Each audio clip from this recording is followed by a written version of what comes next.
Okay, good evening, everybody. My name is Karen Hurley. I'm the Director of Programs and Services, and this is our Family Learning Series entitled Executive Functioning, Information and Interventions. We're fortunate to have Dr. Derek Ihori with us, the Executive Director of Special Education and Psychological Services, who will be presenting this webinar for everybody this evening. So just a little bit of housekeeping before we start. If you have questions, please go to the Q&A and type your question in there.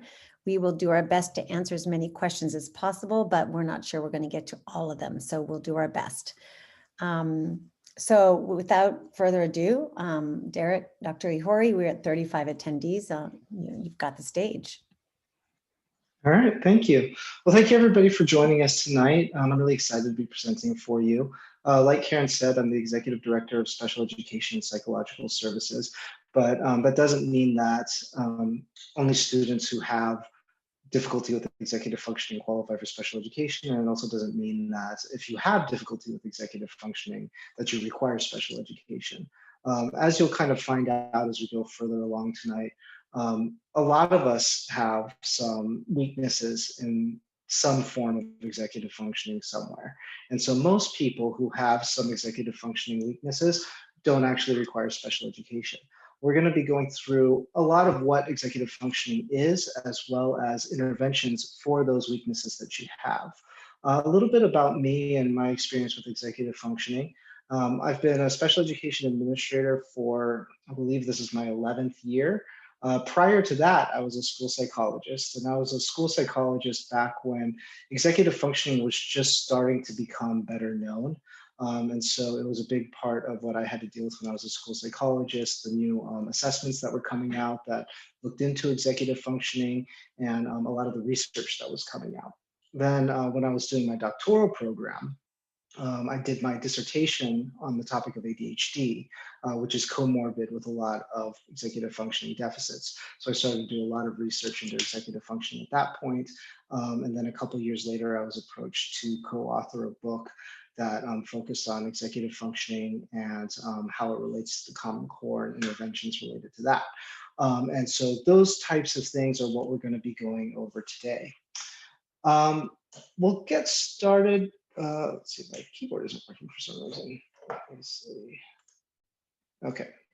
So one thing to start off with is that executive functioning is not just one thing. A lot of times when people are going over assessment reports or they're getting information from like a private psychologist or something like that, they'll say, oh, he's got an executive functioning deficit. But it's really important to remember that executive functioning is actually kind of a broad term, and it refers to a whole bunch of different things. And there's actually not general agreement as to which executive functioning is what you're talking about when you talk, which executive functioning areas is what you're talking about when you're referring to executive functioning as a whole. So the ones that we look at are primarily three different things that I'm going to go over right now.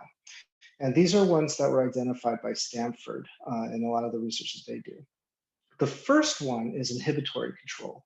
And inhibitory control is the readiness to learn and the ability to resist impulsive thoughts or actions. This is one that comes into play a lot with students who have attention or impulsivity issues, which is why when I was doing my dissertation on ADHD, executive functioning tended to come up.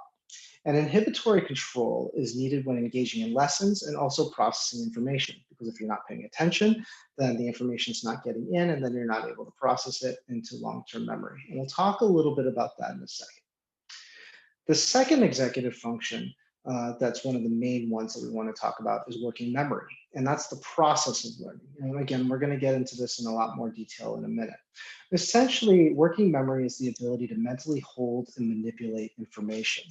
And it's needed when you're processing information into long-term memory, when you're following multi-step directions, when you're organizing information, when you're planning, and when you're problem solving.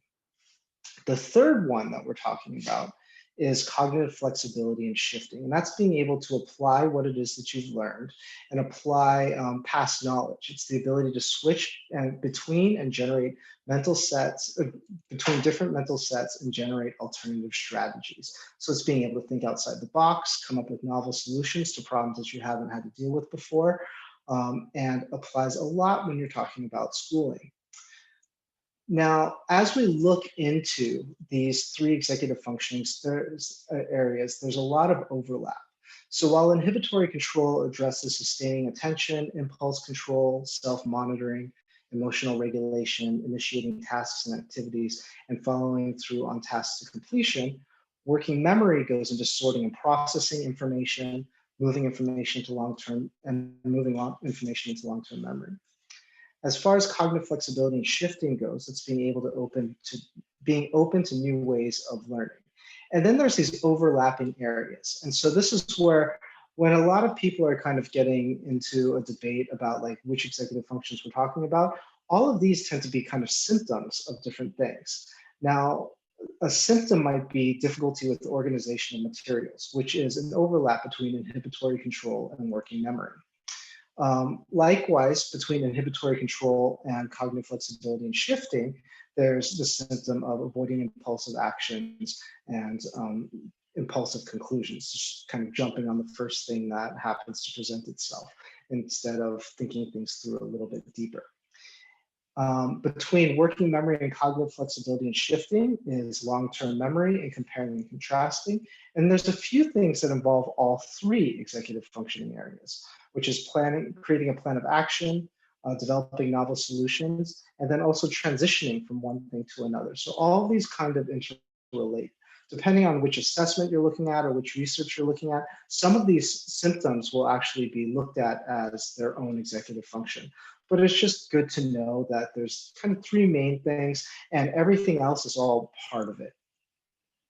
Okay, so as we look into that, it makes things easier when you're trying to figure out interventions to know how learning actually happens. And essentially, as far as learning goes, we want to go from teaching, what the teacher is providing as far as information goes, and we want to get all the way over to long-term memory and put in the long-term memory bank. And that is a journey. And this is what the journey is and how executive functioning relates to it. So teaching is using words and pictures. So the teacher is teaching verbally, maybe showing some videos, PowerPoints, all kinds of different multimodal strategies. The student is then processing that information with their eyes and their ears. And all of that involves inhibitory control because they have to be able to pay attention and sustain their activity on the lesson, as well as cognitive flexibility and shifting. They have to be open to new ways of thinking about things. If they're paying attention, that information that they're processing goes into working memory. And if you attended our dyslexia presentation, this is kind of a review for you. But working memory is essentially where the magic happens. Working memory is where you're processing that information into nice, neat little piles so that you can then put it into long-term memory. And what I often tell people is that working memory is like a coin sorter. You put a bunch of coins into a coin sorter, it puts it into nice, neat little piles that then goes into the long-term memory bank. Your brain is doing the same thing. It takes the information that it's learning from the teacher or from the experience or whatever it is, and it tries to sort that using prior knowledge to be able to identify how it can be categorized so that it can later be pulled from long-term memory when you need it. And so prior knowledge goes back and it looks and it goes into all of the other aspects of that learning process. And that involves cognitive flexibility and shifting because you're taking the information that you're learning and you're putting it into new contexts and you're applying it to problem solving. Now, if there's too many things that are happening at once that a student hasn't been able to process, then working memory can get jammed, and that's called cognitive overload. And so a lot of the interventions that we work on are focused on trying to prevent cognitive overload, trying to prevent too many things that the brain has to process all at one time, because working memory can't hold a lot of information all at once as it's sorting things. It creates a jam in that coin sorter. So we want to try to figure out ways that address that when we're coming up with interventions.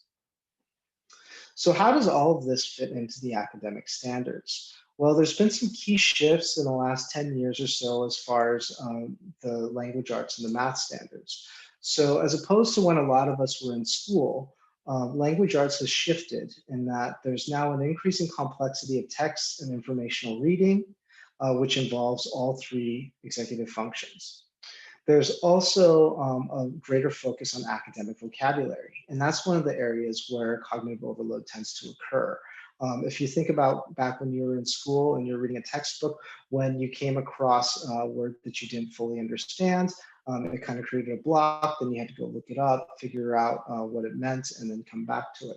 That can cause cognitive overload. And with the latest standards, that's a huge piece, is that academic vocabulary.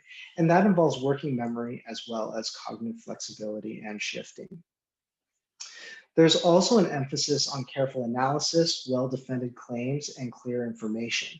And so that goes into being able to take a look at, a lot of times we're talking about multiple disciplines, and being able to compare and contrast information, whether you're talking about history and language arts overlapping, or whether you're talking about comparing two different texts in an English class.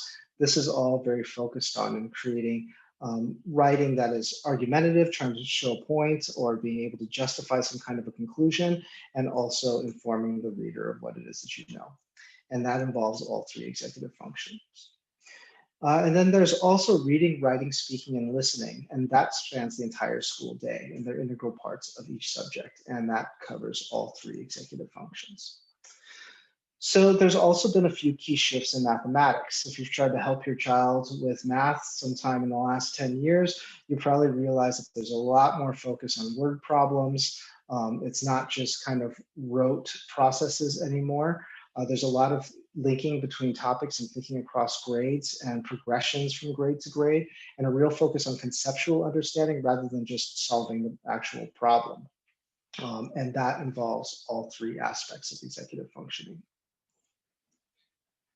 So let's take a look at some interventions if you have any weaknesses in any of the three main executive functions and the resulting symptoms that come out of that.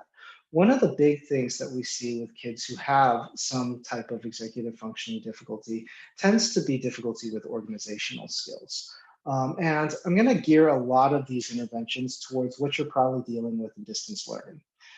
So one of the main ways to be able to address organizational difficulties is using an online calendar with your child. So all of our secondary students have access to Google Calendar. I think all of our primaries do as well.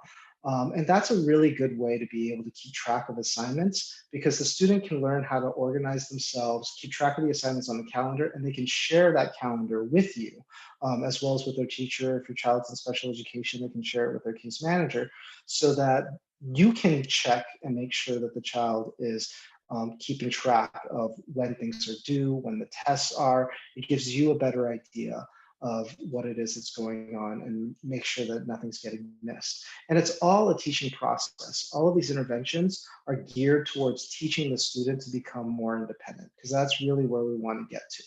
I know that when my son was in the elementary and middle and high school levels, he's now a sophomore in college.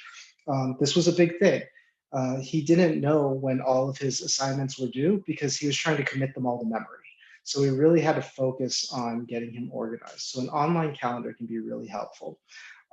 When we're in brick and mortar, sometimes we have students use a reminder binder that the teacher needs to sign off that the kid wrote things down appropriately. It really depends on the student's area of need, whether or not that's necessary.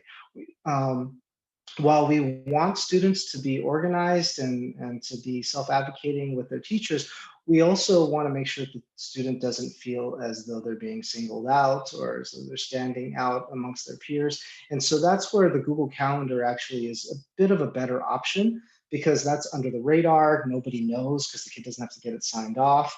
And you as the parent are able to see whether the student is keeping track of things as well, because they're sharing the calendar. Another piece of time management, and again, this is essentially, in addition to being an intervention, it's also a teaching strategy. This is a time management form, to be used when a student has a project or an assignment that has multiple steps. And so if you take a look at it, the furthest left column is what step number it is. The next is what needs to be done. So that's pretty self-explanatory. Next is what materials do I need? So we want the student to start listing what materials they need. This comes more into play if you're talking about a brick and mortar kind of setting where the student has to bring them home. Again, my son used to sometimes come home and he'd have a homework assignment and he left the book or the materials at school. And so rush over and the custodian would have to let us in. Hopefully you're not having to do that as well when your kids are in brick and mortar. In the distance learning setting, sometimes the materials are scattered all around the house. So it's helpful if they have a list of what they need to be able to complete that step and bring it all in one place. Another column there is how long do I think it will take? So we want the student to estimate how long they think that this particular step is going to take them, and then write down the day and time that they're going to do it. So we're teaching them planning skills. Now, what I believe is one of the most important parts of this sheet is the reflection, where the student reflects on how long it actually took them. And that's where the teaching process comes into play. A lot of times kids with executive functioning difficulties, especially on the inhibition side, they have difficulty understanding what time feels like, what 5 minutes feels like, what 10 minutes feels like. And so we want them to time themselves and see how long it actually took them so that the next time that they plan out having to do a project such as this or a step like this, they're better able to estimate how long it'll take them to do it, and then they can plan better. And so having them complete these forms, and as they first start getting into it, they might need you to be able to work with them and show them how to do it. But eventually it should result in them being able to do this independently. Next is reminders. Again, going back to my personal experience with my son, sometimes he would complete the homework and everything, and then he just wouldn't turn it in. We'd be like, what were you doing when everybody was turning their stuff in? He's like, I don't know. So we would end up taking Post-it notes, brightly colored Post-it notes, and we would slap it on the homework so that when he opens up his binder, it's right there for him so that he can see like, oh, this is a pink Post-it note, I got to turn it in. So those kinds of things can be really helpful. And again, these aren't things that require special education or anything like that. They're just kind of simple things that you can put into place to be able to assist your child with whatever difficulty that they're having. Another piece that can be helpful is having your child work on cause and effect. And a lot of times it's very helpful to do essentially a chain of events. And so sometimes a student might end up with a result that they don't like. Maybe they failed a test or something like that. So you start with that failed test and you work backwards and say, okay, well, why did you end up failing the test? Well, I didn't study. Okay, well, what could you have done? When could you have done it? And you work backwards and you can draw these little chains going backwards so that a child can visually see how one thing led to another thing, which ultimately led to what it is that they didn't like. And I think what's nice to do is to start with the thing that they didn't like and then work your way backwards. Because a lot of times when we don't have a desired outcome, our brain is just kind of focused on that non-desired outcome and what ended up happening. And it's easier to start with that and work backwards than to try to work forwards where they're only thinking about what the outcome was. Reading comprehension involves a lot of different executive functions. Like I was saying about cognitive overload, one of the big things that causes cognitive overload is not really knowing the vocabulary. And the standards now focus a lot on academic vocabulary. And we don't want that working memory jam to end up happening. And so one way to address that is by creating a vocabulary list that the student can have right next to them. Why is that really important? Why does that help reduce cognitive overload? Well, if you think back to when you were in school and you were reading a textbook and you came across a word that you didn't understand, you would then have to go to the glossary way in the back of the book and try to find it. If you're smart, you put your hands on the page that you were reading, and then you flipped over to the glossary. But if you're like me, when you're going through the glossary in your head, you're going over the alphabet, A, B, C, D, E, F, G, trying to find the word, finally find the word, read the definition. Now you've got to memorize the definition, flip back to what it is that you were reading and try to put it in there. And by that time, you forgot what you had read before. So in order to prevent all of that, which creates distraction, which creates cognitive overload, what can really help is having a vocabulary list so that it's right next to the book. The kid comes to a word that they don't understand, they can just look at the vocabulary list. That's what it means. Go back to reading. And it saves a lot of time. It prevents that cognitive overload and increases our reading comprehension. Another piece of reading comprehension, especially if you have a student who's got inhibitory control problems and so often like loses their attention or impulsively like looks at their phone or whatever, is getting them to be a more active reader. And that involves taking notes or highlighting. But you don't want to highlight like this. And this is something that we want to really work with our students on, is being able to identify what's important versus non-important information to be able to make that highlight helpful. And sometimes just the act of highlighting helps you to process the information as well as come back to it later on when you're needing to reference it when you're writing an essay or something like that. And so if a student is able to like highlight in their book, that's great to be able to do.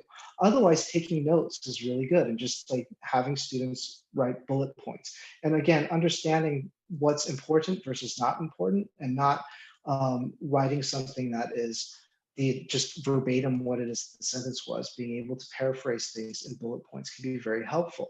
And by having a task that they need to do and be an active reader, that helps them to stay focused on the task at hand. I think that all of us back when we were in school can probably remember that sometimes you would start reading a textbook and your mind just kind of drifts. And before you know it, you're done with the chapter, but you can't recall anything that you read in the chapter because your mind was on like pizza and why are there pineapples on pizza or some other random thing that happened to cross your mind. And so being able to be that active reader can really help them. We want them to practice identifying what's relevant information, irrelevant information, as well as being able to identify context cues, things that are in italics or in bold. Those are probably things that are going to be really important that might be on the test or something that they need to reference later. Another thing with reading comprehension and being an active reader is self-questioning. And so sometimes what we'll do is we'll give a student a little index card that asks them some questions that they have to ask themselves at the end of every paragraph or at the end of every page, whatever it is that we want them to do. So the first question is, do I understand? The second is, what is the main point? And the third is, what else do I know that's related? And so they're constantly having to review what it is that they just read. Kind of back to basics is graphic organizers that kids can fill out when they're working on either reading comprehension or writing to be able to see how different things are related to each other. So again, going back to being an active reader. And as you're doing all this, you're also working on encoding things into working memory, which then goes on to long-term memory. And you're working on cognitive flexibility issues because you're helping them to be able to visually see how things are linked. Now, moving on to writing. We've all been in that situation where we need to write an essay or we need to write an email or a letter or whatever, and you're just staring at that blank cursor on the Word document. And I don't know if you've ever had this experience before, but sometimes you just need your brain to get kickstarted. And that might just be writing your name on the document, getting something on the document. And what we'll do sometimes is we'll give kids some prompts. So what should I write about? Are these ideas important to my topic? How do I make my ideas make sense?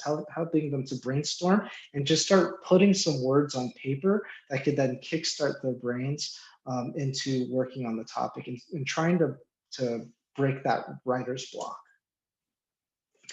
Another piece that's helpful for a lot of our students is having a writing rubric. Most teachers have a writing rubric, and so this is just something that can be helpful to help to give guidance to students where they can take a look and see what it is that they're going to be graded on and use it kind of as a check sheet to make sure that they're including everything in their writing. And again, that can help to address the writer's block because if they have a starting point, what it is that they're working on. Math is something that really comes into play when you're working with students who have some executive functioning difficulties. Like we were talking about before with the language arts piece, vocabulary becomes really important in math. And that's even more important now than it was many, many years ago when we were kids, because there's so many more word problems now. And there's just a lot of vocabulary in math. So just like what we were talking about with reading comprehension, having a vocabulary list that can give the kid a bit of a tip off as to what function they need to be using. can be very, very helpful and prevent that cognitive overload. Number lines are also really, really helpful. A lot of kids, especially if they have inhibitory control difficulties, they get a bit distracted when doing a number line. They get overly focused on making sure that all the hash marks are equidistant from each other, or it becomes a big mess. So sometimes what can help is either using graph paper or printing out a number line. This one I just pulled from Google Images. If you just go into Google Images and type in number line, and it'll create like a whole bunch of different number lines for you that you can print out, give to the child, and then the child can start working off of that and save some time that where they might have become distracted. This is a really good way to reduce cognitive overload and also can help with frustration. I'm sure that many of your kids and myself as well, when they come to math, a lot of times they get very frustrated. They start saying, the example doesn't show me what it is that I need to do, or why do I need to know this? Using what's called a worked example with backwards fading can really, really help with that. A lot of times when you look at math books, there's examples, and the example is the easiest example that you can possibly think of. It's like basic math, right? And it doesn't involve anything from the previous chapters or anything like that. So we have to take an example of a problem that's like moderate in difficulty and completely worked out and completed for the student. A lot of times students will take a look at a math problem, they don't know how to do it, they look in the back of the book, they see the answer, and they have no idea how that answer got there. A worked example shows every step, and let's take the example of a 3-step problem here. Every step worked out for the student. Then when the student actually has to do the problem next, independently, step 1 is already done for them, step 2 is already done for them, and then the student only needs to do step 3. And so what we're doing is we're scaffolding the information so that the student is slowly learning how it is to solve the problem, and they're working backwards so that they can see how each step is related to the other. The next problem that they have, step 1 is already done for them, and now the student's doing step 2 and step 3 independently, until finally on the third problem, they're doing all 3 steps themselves. And this can really help to reduce the frustration of looking at the back of the book and saying, I don't know how they got that answer. This scaffolds it for them so that they're learning how to do it. Attention inhibitory control, especially when we're talking about distance learning, a distraction-free workspace is really, really important. And another piece is phones. A lot of kids are getting distracted by their phones while they're supposed to be in a distance learning class. And so that's something to really, that's one where you really want to put your foot down and try to make sure that that phone is not around. Otherwise, kids get distracted. I was reading a stat the other day saying that adults tend to switch tasks every 10 minutes and check their email about 75 times a day. You know, kids have Instagram, they've got their notifications coming up all the time. It's just a very distraction heavy situation. And so if you can get them to get that phone away from them, that can be very, very helpful. If your child's having difficulty remaining engaged in distance learning, please make sure that you contact the teacher and let them know. Because then the teacher can see if there's anything that they can do to try to help to engage the student a little bit more, ask them more questions, more breakout rooms, different kinds of things that they might be able to do. I can tell you that if you haven't done a presentation on Zoom before, it's very, very difficult to tell whether people are engaged and whether they're picking up what you're putting down. A lot of times, if you're doing a presentation like this, for example, you can't see the pictures, the videos of everybody that you're speaking to, and so you can't really engage with them. And I'm telling you, you don't know until you're doing a presentation via Zoom how much you typically rely on the nonverbals of your audience. If you don't have like their cameras on and you're not able to see their cameras while you're doing a presentation, you don't know whether your jokes are landing. A lot of teachers really use humor to keep kids engaged, and they can't tell whether their jokes are landing if everybody's muted and you can't hear them laugh, or you can't see their faces because some of their cameras are off. And one other thing, like this is my setup when I was doing a presentation. I had 3 screens going on because I needed to see what it was that I was presenting. I needed to be taking notes on questions that people were asking, all of that. It's very difficult to do that. And so the teacher may not be aware that your child is not fully engaged. So if you let them know, then the teacher can put an increased focus on that. Communication is really important, I think, when we're talking about distance learning. Self-monitoring, especially for kids with inhibitory control, is really important. This is one thing that we do with kids sometimes. We do a self-monitoring checklist that's tailored to the individual kid, so that they can check off how well they think that they did and reflect on their checklist. And then you, if you're there, or the teacher, can also take a look and give them a rating as to how they feel that they actually did, so that kids can have a better idea of how it is that they're behaving, when they're being able to, when they're starting to notice that they're starting to go off task, those kinds of things, because again, we want to teach them to be able to monitor their own behavior. Some kids have difficulty as far as behavior goes, being able to sit still, being able to not be calling out in class all the time. So sometimes we'll use a behavior chart. This is kind of an elementary one, and we break it up into different time periods. And essentially, the key is kind of cut off here, but like if you've got a happy face, a straight face, or a sad face, depending on how many times a student needed to be reminded of something, then that can all work towards the student earning some kind of a reinforcer. And so one good thing about distance learning is that when the student's at home, you've got all kinds of reinforcers that you can potentially give to the student, whether it's video game time, or whether it's getting a snack or something like that. We do break it up into different time periods. How long a time period depends on the individual student. And the reason why we do that is because we don't want a kid to have like a bad morning and then that just kind of shoots the entire day where they can't earn anything from that point forward. So we always want students to be able to have the opportunity to start fresh after a time period is over and try to earn that reinforcer again. One other thing that's important is there's a difference between a reinforcer and a reward. A reward is something that you think that the child wants, and a reward is what they actually, and a reinforcer is what they actually want. So if a kid doesn't care about stickers, then they're not going to be willing to work towards stickers. So it's also finding what it is that they'd really be into. And as parents, nobody knows what your kid is into better than you do. Timers are really useful things, especially for kids who have some attention difficulties or tend to go off task. A lot of times what we'll do when we're in school is we might set a timer for a student and we'll say, I'm going to walk over here and I don't want to see your pencil stop moving until the timer is up. Like I was saying before, a lot of kids with inhibitory control difficulties or ADHD, they have difficulty being able to gauge what time feels like. And so a timer can really help them to learn to conceptualize that time better.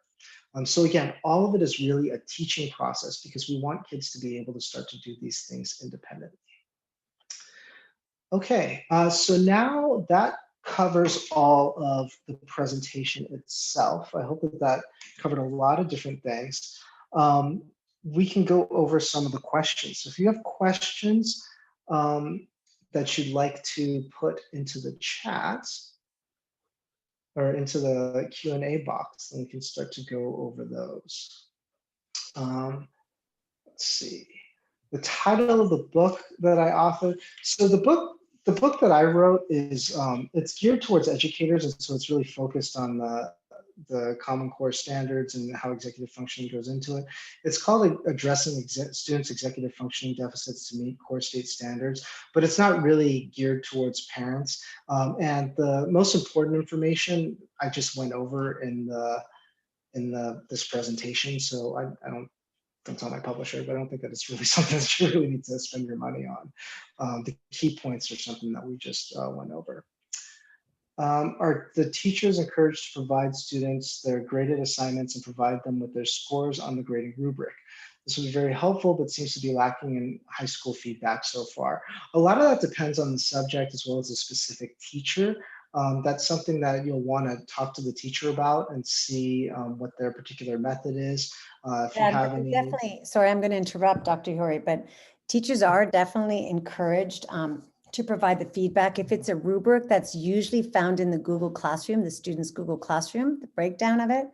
Most scores are found in Aries, but if there's not enough feedback, students are definitely encouraged to attend office hours, get more information, or reach out to the teachers parents as well, you can, reach out to teachers for a conference to find out how it's done. But I just wanted, this is a high school question, so I just wanted to make sure that you knew you could reach out to the teachers with questions like that.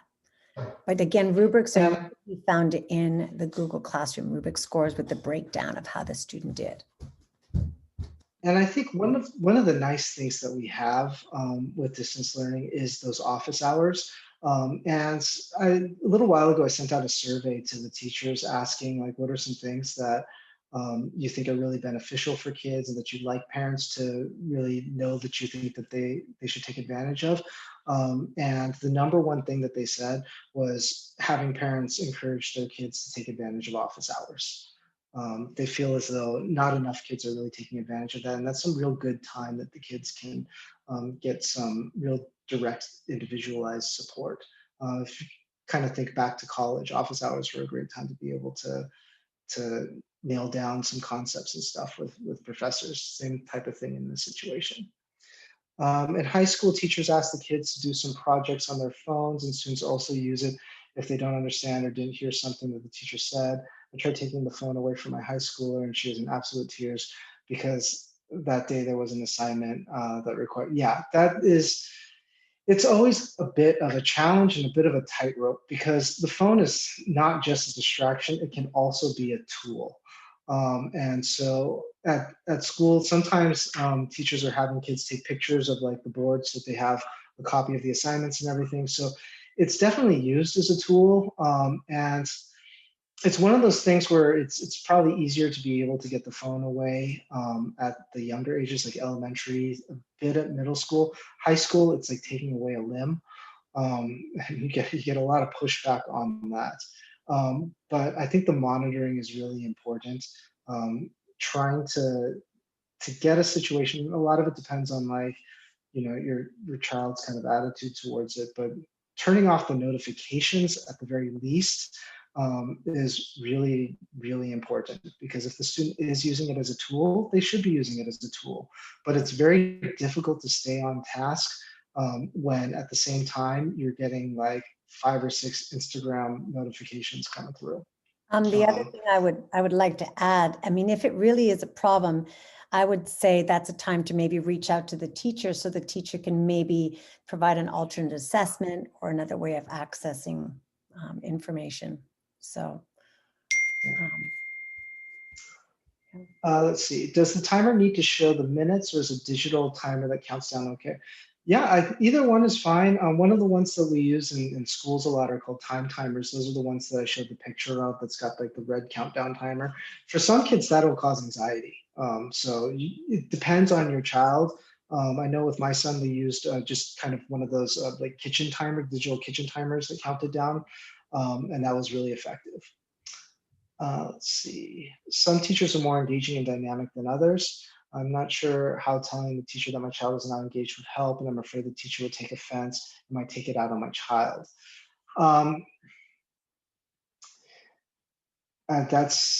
That's really unfortunate if that's something that did happen. If you feel as though somebody's taking something out on your child, then you always reach out to the administrator and kind of make them aware of that. But I mean, my personal experience is that teachers would appreciate that kind of feedback because again, it is really, really difficult to teach via distance learning because you're not able to really measure the feedback and engagement that you're getting from the kids.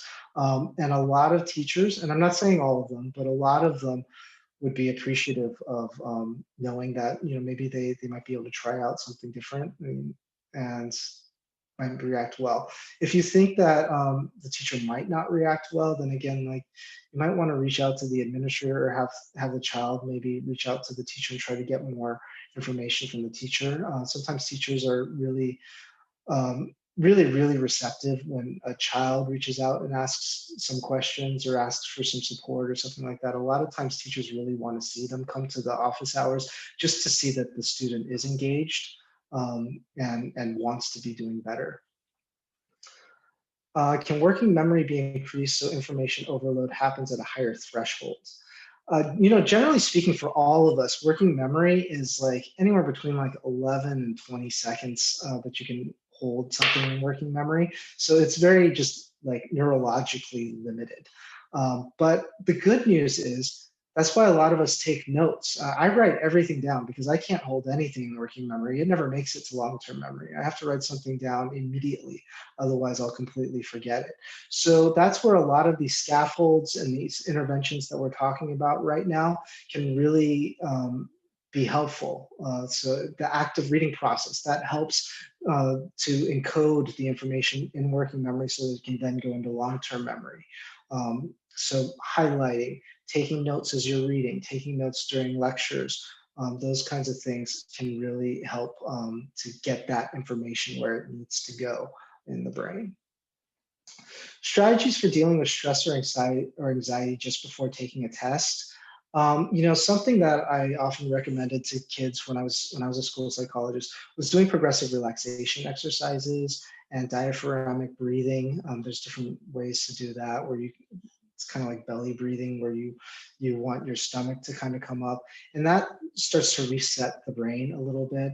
And tensing muscles and then relaxing it. One of the exercises that I'll do with kids is I'll have them pretend that imagine that they're like squeezing a lemon in their hands.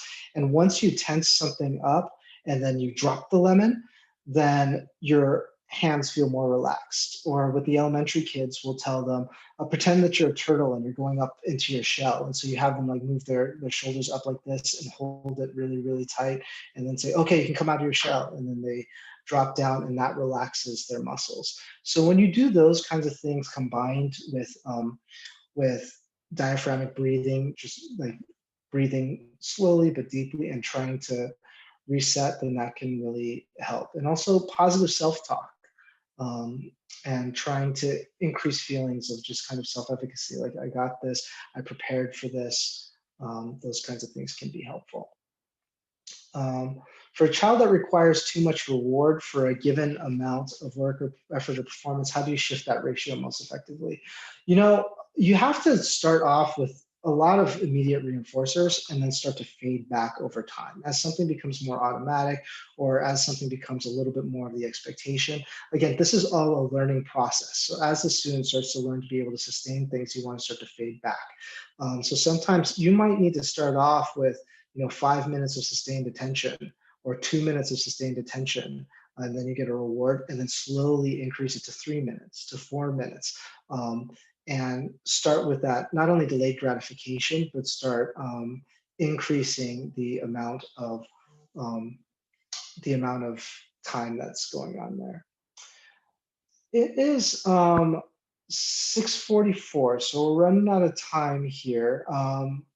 Where can I get a copy of the time management form? There's a link on the La Cañada website in the special education department section. There's a parent resources section. And so there's a link to the time management form in there.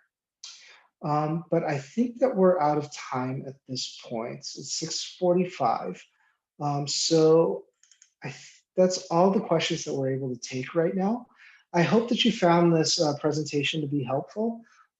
Please feel free to reach out to me if you have any additional questions or anything like that. And have a good night.